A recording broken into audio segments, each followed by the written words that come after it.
Нэгсэн үү? 1 2 эндээс эхэлсэн үү? За, Улаанбаатарчуудаа болон Багнуурчуудаа орой мэндийг хүргье. Тэгээ өнөөдөр Багнуур дүүрэгт нийслэлийн засаг даргын тамгын газраас өглөөнөөс хойш ажиллаад явж байна. За, одоо бид бүхэн Багнуур дүүргийн 5 дугаар хороон дээр залуус хэсгийн дахин төлөвлөлтийн талбай дээр ирсэн байна. Энэ хэсэгтээ нийт 24.8 га хэсгээр 561 талбар одоо багц хэсгээр дахин төлөвлөлт хийх гэж байгаа юм байна. Тэгээ дахин төлөвлөлттэй холбогдолтойгоос энэ жил улсын төсвөөс Бомбод гэдэг компани бол одоо дэд үтцүүдийн зарим ажлыг хийгээд 60% гүйцэтгэлтэй явж байгаа юм байна. Тэгээ даваа шуурын дарга энэ дахин төлөвлөлт хэсгээр нэг харуулж байгаа тайлбарлаад ярьчих уу. Энэ хэсгийг харуулж байгаа. Ямар зориултаа, ямар хийж зорж байгаа вэ? Багнуур дүүргийн төлөвлөлтийн хувьд те. За би нэг барьчих. За ерөнхийдөө бол энэ хэсэг маань бол 24 га газар бол анхны одоо Багнуурын баг төв хэсгийн шав тавьж байсан газар гэж болно. Анхны одоо илгээлийн эзэд болон одоо даамын барилга гэж хуучнаар бол энэ барак байшингуудтай модон барилгатай юм хийцэлтэй хэсэг. За ингээд энэ одоо өнөөдрийг хүртэл 40 жилийн хугацаанд байхдаа ер нь бол гудамжуудыг бас тодорхой хэмжээнд газар өөрчлөх, эзэмших зорилтоор ингээд олгочихсон хүн ам орсон сууж байгаа юм хэсэг. Тэгээд одоо бол яг та бүхний одоо яг харж байгаачлан ер нь бол нарийн гудамжууд ихтэй ямар нэгэн байдлаар одоо үер ус олон гамшигт үзэгдэл за тэгээд одоо хүний аймнаас эрсдэх нөхцөл үүссэн гэх юм уу галт төмрийн аюул гарсан үед бол маш хүнд байдалтай байна.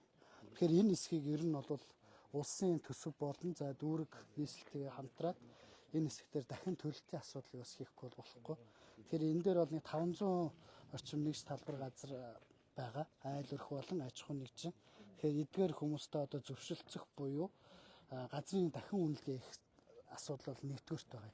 Тэгэхээр энэ асуудлыг шийдэж явахгүй бол бас энэ Бомбод компани гүйцэтгэж байгаа ажил нь өөрөө энэ одоо маш хүнд нөхцөлд нарийн одоо юм гудамжууд ихтэй. Тэгэхээр хүний орц гарцаас хаацсан юм байгаа. Тэгэхээр цаашид энэ ажлаа бас хэвэн явуулахын тулд бас газар чөлөөлтийн асуудлууд бас энэ дээр яригдах юм байна. За нөхцөл байдал бол юм байна. За ажил бол өнгөрсөн жилээс эхлээд явж байгаа. Бомбод компани яг ямар ажил хийж байгаа вэ? Та хэн блэ? Захирал нь. За би төслийнх нь менежер Бат Хүрэл гэж хүн байгаа. За манайх болохоор энэ Багнуур дүүргийн 5 дугаар хэсгийн дахин төлөлт шугам шилжээний ажилдаа 2024 он шалгараад ажиллаа эхлэе явж байгаа маа. За ажлын хувьд болохоор ерөнхийдөө 2024 оноос 26 хүртэл 3 жилийн хугацаанд үргэлжлэх ажил байгаа. За ажлын хүрээнд бол нэгдүгээрт дулаан дамжуулах төвийн буулгах шинжилгээ хийж бүрэн ажил. Хоёрдугаарт нь болохоор 2289 м 5 хос дулааны шугам ухсралтын ажил. Гуравдугаарт нь 2501 м ариутгах татвар ухсралтын ажил бол хийгдгээр одоо тусгацсан байгаа гэрээнд. За нодлонгийн хувьд бол манайх нийт ус дулаан дамжуулах төвийн буулгалтын ажил, шинжилтийн ажлыг бол ид бүрэн хийж дуусгасан.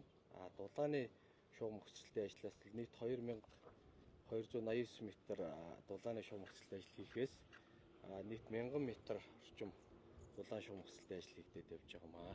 Ямар жаргал. Одоо энэ хэсэг ингээд харагдаж байгаа гэсэн үг үү те? Тий одоо ингээд ерөөсөө энэ түр ингээд энэ дээрээс явж байгаа. Тэр бүр ширтлээс эхлээд тий энэ гудмаас яваад Сэтебэнээс эхлээд бүр явж байгаа. 1000 м шугам явагдсан ба. зүг. За эдгээр хугацаагаар хэдий ихэд дуусгаад төлөвлөж байгаа лээ. Энэ жил бол нэг 10 сарын 1 гэхэд бол энэ жилийнхээ төлөвлөлт ажлыг бол дуусчих. Эх онд амжих юм. Онд амжих юм тий. 3 жилийн хугацаанд явж байгаа. 3 жилийн хугацаанд.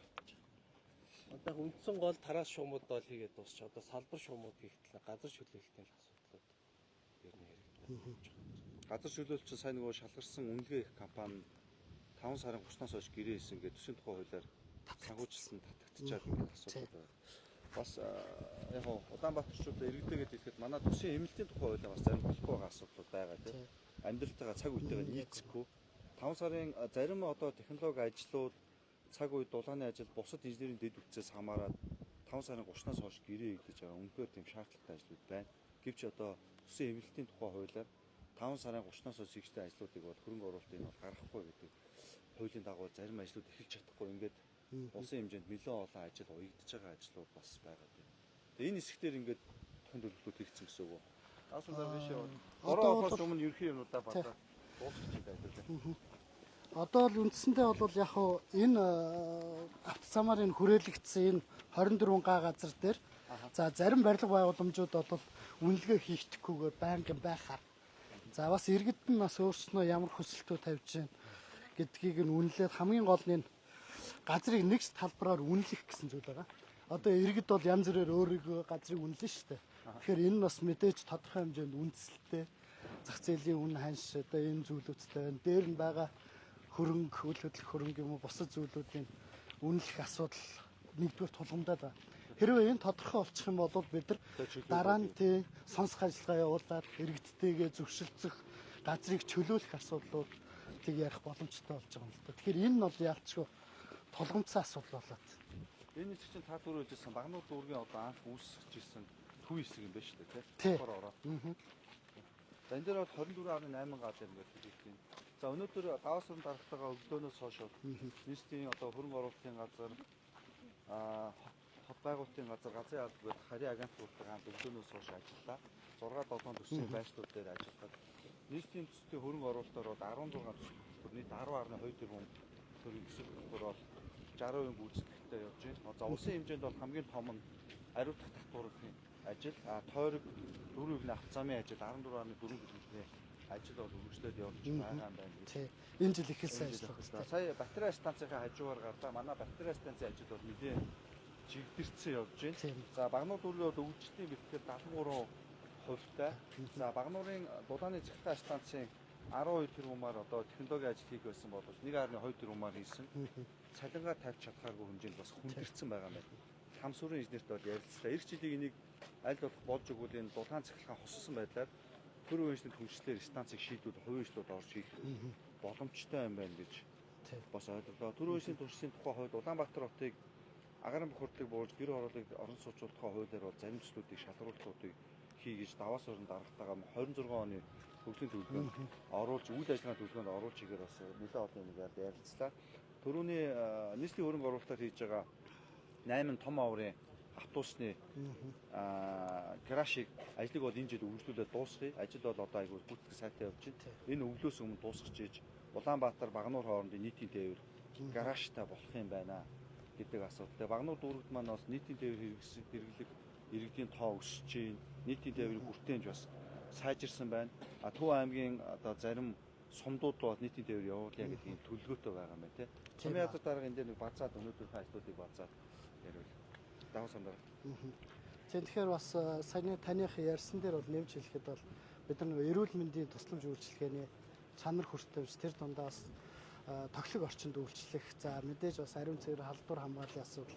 Тэгэхээр энэ үлдэгдэл санхүүжилтийг бас 2026 оны төсөвт бас тусгаад явах юм бол бас засварын ажил байсан. Зөвхөн Багнуур дүүргийн гэлтгүү ойролцоо зэрэгэлдээ 8 сумын иргэд бас аймгийн сумын иргэд бол үйлчлүүлдэг. Тий, Хинтээ аймгийнх.